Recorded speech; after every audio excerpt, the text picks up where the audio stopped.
FBI director cash Patel తాజాగా కీలకమైనటువంటి announcement ఇచ్చారు. కాఠిన్యాన్ని అనౌన్స్ చేశారు. ఏంటంటే hate crime charges after 3 violent assaults Jewish Americans. ఎవరైతే ఇజ్రాయెల్ యూదు దేశం, ఆ యూదు జాతీయుల్ని ఒకప్పుడు తరిమి కొట్టారు ప్రపంచమంతా.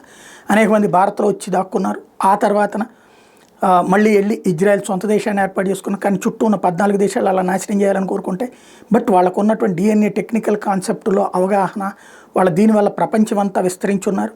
వాళ్ళని చంపే ప్రయత్నం ముస్లిం సామాజిక వర్గానికి సంబంధించిన తీవ్రవాద ముఠాలు చేస్తూ ఉంటుంటాయి. ఆ జూయిష్ కమ్యూనిటీని ఇప్పుడు అక్కడ ఉన్నటువంటి ఈ చొరబాటుదారులైనటువంటి వాళ్ళు టార్గెట్ చేస్తున్నటువంటి వేళ కీలకమైనటువంటి ఆదేశాలు ఇచ్చారు. ఎవరైతే 3 సార్లు ఇట్లాంటి వాటికి పాల్పడ్డటువంటి వాళ్ళకి సంబంధించి యాక్షన్ తీసుకుంటామని చెప్పేసి, జైళ్లలో వేస్తామని చెప్పేసి వెయ్యమని ఆదేశాలు ఇచ్చారు.